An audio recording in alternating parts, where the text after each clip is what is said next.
मीरधाम दा आज का जो प्रवचन है अल्लाह का जिक्र और बयान,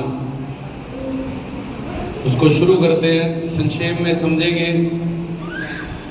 दुनिया में तीन तरह के लोग होते हैं, लेना देना, देना देना, लेना लेना। तुम सब यहाँ कुछ ना कुछ मांगने आए, अपनी झोलियाँ भराने आए। जिनकी झोलियाँ भर गई हैं वो शुक्राना करने आए। तो तीन तरह की पर्सनैलिटीज या तीन तरह के लोग हैं, लेना लेना, देना देना, लेना देना। तो लेना लेना वाले वो लोग होते हैं जो अपनी वासनाओं और कामनाओं को पूरा करने के लिए किसी भी धर्म की, पुलिस की, कोर्ट कचहरी की, लॉ की, किसी की चीज की परवाह न करते हुए अपने वासनाओं और कामनाओं के आगे हार जाते हैं और हर गलत तरीके से भी अपनी कामना को पूरा करने के लिए कि इसके बाद सारी ज़िंदगी मेरी खराब हो जाएगी, बर्बाद हो जाएगी, इस बात की परवाह ना करते हुए वो अपनी कामनाओं को पूरा करने के लिए किसी के साथ भी ठगी कर सकते हैं, किसी को भी धोखा दे सकते हैं और कुछ भी गलत से गलत, हर हद से ज़्यादा जो भी गलती है उसको पार करके, क्योंकि उनकी जो कामनाएं हैं वो वासनाओं का रूप ले चुकी है। जब कामना अपनी परम चरम सीमा तक पहुंच जाती है और उसके आगे बंदा हार जाता है, तो जिसको ज्ञान नहीं होता, गुरु वाला प्रवचन कीर्तन सत्संग नहीं सुनता, वो कामनाएं वासनाओं का रूप ले लेती हैं। तो फिर जब वासना बन जाती है तो उपासना से दूर हो जाते हैं, उपासक से दूर हो जाते हैं। तो सेवा, सिमरन, भक्ति, गुरुजन, संतजन, अवतार, ईश्वर, अपने सात्विक गुण, अच्छे कर्म, इन सब से दूर हटके हम अपनी वासनाओं के आगे हार के जब वो गलत काम करते हैं तो वे सारी जिंदगी बर्बाद होती है। लेकिन हम उस वक्त परवाह नहीं करते कि ये सही है या गलत है। इसको लेना लेना वाले लोग कहते हैं, धोखेबाज लोग या हरामी लोग। और दूसरे हैं लेना देना, बिजनेसमैन। संसार में तुमने किराना लिया, पैसे दे दिए, मनियारी ली, पैसे दे दिए, उनका भी फायदा हुआ, तुम्हारा भी फायदा हुआ। जब संसार में तुम्हारा जहाँ जहाँ जो जो रिश्ता जुड़ा है, उस रिश्ते में जितना जितना स्वार्थ जुड़ा है, उतना उतना तुम भी उसकी बात मान रहे हो, तुम भी उसके हिसाब से चल रहे हो। तो ये लेना देना संसार में चलता है। बिजनेसमैन लोग जब घर परिवार रिश्तेदारी में चलता है, क्योंकि उनसे हमारा स्वार्थ जुड़ा है और हमारा उनसे जुड़ा रहता है जब तक। तो ठीक ठीक स्वार्थ पूरा करो, उनके गुलामी करो, हुक्म में चलो, तो रिश्ता ठीक है। लेकिन अगर उनके खिलाफ कोई फैसला किया तो बोलना बंद कर देंगे, उदासीन हो जाएंगे। और अगर किसी बात पे स्टैंड ले लिया तो वो तुम्हारे दुश्मन हो जाते हैं, चाहे तुम्हारे अपने ही हो। क्योंकि ये लेना देना बिजनेसमैन है, चाहे वो करियाना बेच रहे हैं, चाहे घर परिवार वाले रिश्तेदार हैं, चाहे मनियारी बेच रहे हैं, चाहे किसी भी चीज़ मठियाई बेच रहे हैं, जूते बेच रहे हैं। तो दूसरी तरह के बिजनेसमैन लोग। और तीसरी तरह के देना देना, इनको हम कुछ नहीं दे सकते, ये हमें सब कुछ देते हैं। जगदानंद संसार के सुख, आत्मानंद समाधि के सुख, ब्रह्मानंद मोक्ष मुक्ति का सुख, प्रेमानंद अपनी करीबी का, शब्द स्पर्श रूप रस सुगंध का सुख।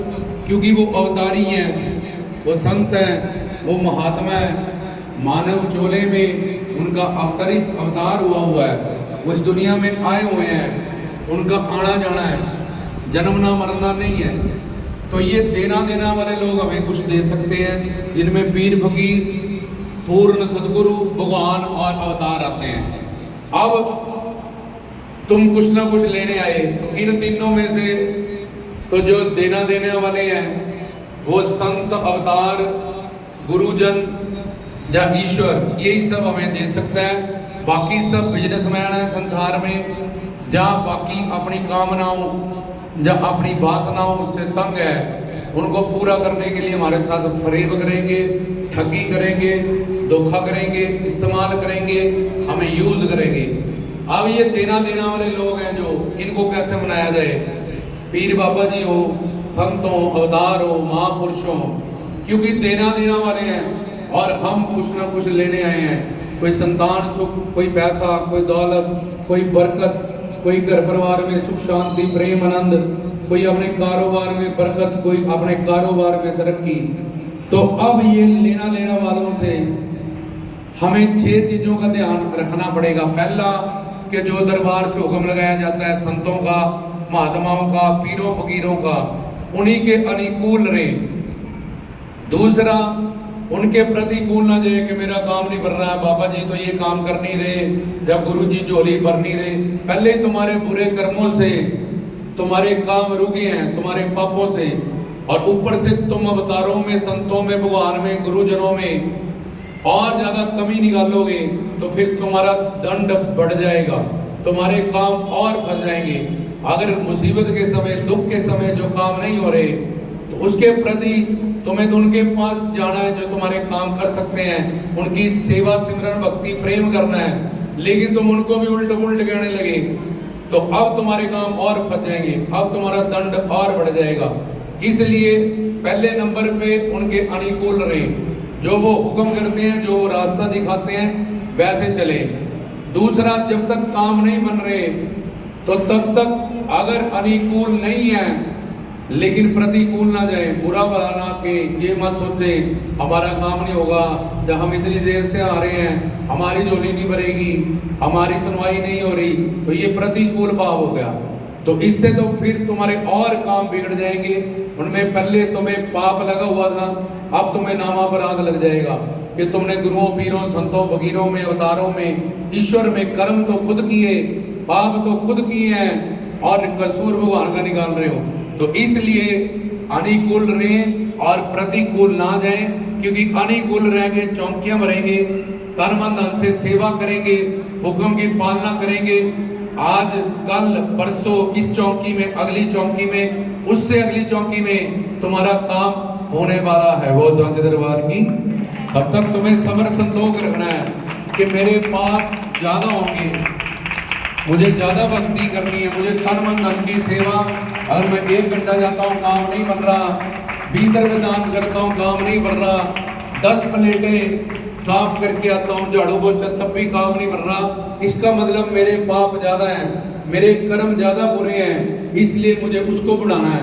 तन की, मन की, धन की सेवा को, जिससे मेरे वो पाप, मेरी गलतियां, मेरे अपराध, मेरी गुस्ताखियां नष्ट हो जाएं और तभी एक पल में, पल भर में मेरी झोली भर जाए। ये जो बिजली है ये इतनी तेज भागती हुई तुम्हारे घर में मिनटों में आ जाती है, तो उससे भी तेज ईश्वर की कृपा आती है, गुरु की कृपा, पीरों फकीरों की, संतों की। तो प्रतिकूल कभी ना जाए, अनुकूल रह के चौकियां भरते रहे। काम नहीं भी हो रहा तो अपने में कमी ढूंढें और सोचें कि हमारे पाप ही ज्यादा बड़े हैं। लेकिन धीरे धीरे अगर बहुत बड़े जंगल को एक माचिस की तीली से जलाया जाए तो वो भी राख हो जाता है। 2 पत्थरों को आपस में घिसाया जाए, आग निकलती है। पानी को उबाला जाए, 100 डिग्री सेंटीग्रेड पे भाप निकलती है। जमीन को खोदा जाए लगातार तो पानी निकलता है। ऐसे ही अगर मैं लगातार अरदास करता जाऊंगा, कीर्तन में जाके चौकियां भरता रहूंगा, तो किसी ना किसी चौकी में, आज नहीं तो कल, इस चौकी में नहीं तो अगली चौकी में मेरी झोली भर जाएगी। दाढ़ी हो जाएगी और बाबा जी के नाम पे। तो ये देना वाले लोग हैं, तो तुम लेने आए हो। पहली बात कि बाबा जी के हुक्म जो याद ज्ञान दिया जाता है, रास्ता दिखाया जाता है, उसके अनुकूल रहे। दूसरा, प्रतिकूल कभी ना जाए। तीसरा, बाबा जी की हर बात हमारी मन बुद्धि इंद्रियों से परे है, इसलिए गुरु से समझे, गुरु से अपना दुख बताएं, उनसे मार्गदर्शन लें और वो जो बताएं उसके हिसाब से फिर जिंदगी में डिसीजन लें। ये तीसरी बात। लेकिन उनकी हर बात, उनकी शारीरिक क्रिया और उनके वाक्य और उनकी मुद्राएं, फेस इंप्रेशंस जिनको कहते हैं, इसको देख के गुरु को जज ना करें, पीर को जज, अवतारों को जज ना करें।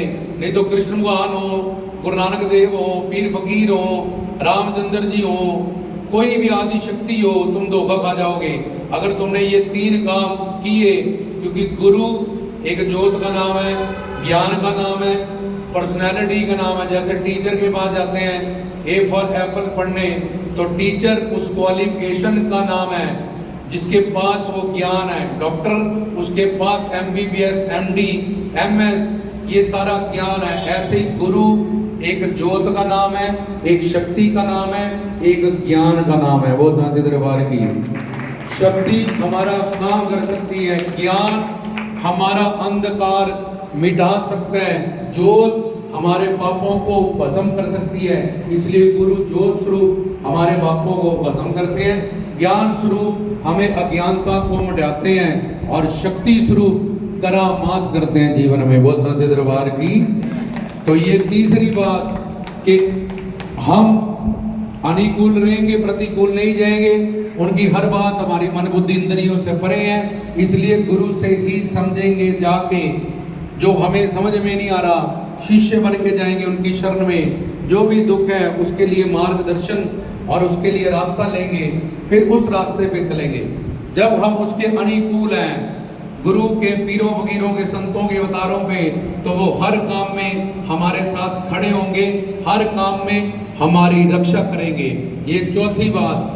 पांचवी बात कि ये देना देना वाले हैं, हम इनको कुछ नहीं दे सकते, लेकिन तन से, मन से, धन से इनकी सेवा करें। हम इनके लिए कर तो कुछ नहीं सकते, लेकिन अगर वो सेवा जो तन से, मन से, धन से हम जो कर रहे हैं, वो उसको कबूल कर लें हमारे गुरु, पीर, साधु, संत, फकीर, ईश्वर या अवतार, तो उसको अपना सौभाग्य समझे कि इतनी बड़ी ब्रह्मांड से मुझे दान करने के लिए, मुझे जुत्तियों पे खड़े करने के लिए, मुझे बर्तन मांजने के लिए, संगत की सेवा करने के लिए यहाँ पे सेवा दी गई। हमेशा ये तो देना देने, मैं इनको कुछ नहीं दे सकता, लेकिन हम इन्होंने मुझे सेवा का अवसर दिया और मैं इनके बलिहार हूँ। इतने बड़े ब्रह्मांड में, सृष्टि में इन्होंने मुझे सेवादार चुना, और कोई ना कोई सेवा मेरे अंतःकरण के हिसाब से, मेरे पापों के हिसाब से, किसी को बर्तनों की, किसी को प्रसादों की, किसी को जोड़ों की, किसी को संगत की, लंगर बरताने की, मेरे अंतःकरण के हिसाब से, पापों के हिसाब से मुझे सेवा मिली है, तो उनका धन्यवाद करें, उनके बलिहार जाएं और शुक्र मनाएं कि कितनी बड़ी सृष्टि में मेरे को चुना गया। मैं किस्मत वाला हूँ जो मुझे तन से, मन से, धन से ये सेवा करने का मौका मिला है। और सेवा करते वक्त ये याद रखें कि ये देना देना वाले हैं, हम इनके लिए कुछ नहीं कर सकते, लेकिन हमसे अगर ये कुछ करा रहे हैं तो पक्की बात है ये हमें कुछ देना चाहते हैं, निहाल करना चाहते हैं, मालो माल करना चाहते हैं। तो हमने तन मन धन से जो भी किया या दिया और इन्होंने ले लिया, तो अपना सौभाग्य समझे, अपनी किस्मत समझे। ये मेरा शरीर सेवा में लग गया, मैं धन्य हो गया, मेरी आंखों ने दर्शन कर लिया, मेरे आंखों ने गुरु का, बाबा जी का, इन मूर्तियों का, दरगाहों का दर्शन किया, मेरी आंखें धन्य हुई। इन कानों ने प्रवचन सुन लिया, इस जुबान ने गुणगान कर दिया, ये शरीर भी लेखे लग गया जो हर जगह से गंदा है और नश्वर है, तो मेरा तन मन धन सब ईश्वर के लेखे लग गया, गुरु के लेखे लग गया, भगवान के लेखे लग गया, पीर के लेखे लग गया, तो मैं बहुत किस्मत वाला हूँ। तो तन मन धन से जो भी किया अगर इन्होंने कबूल लिया तो सौभाग्य समझे, सौभाग्य, अपने आप को किस्मत वाला समझे। और तन मन धन से हमने जो किया उसको भी हमने किया जब इन्होंने हमसे लिया है। तन मन धन से एक तो करना है, कर नहीं सकते, इस बात का ध्यान रखना है।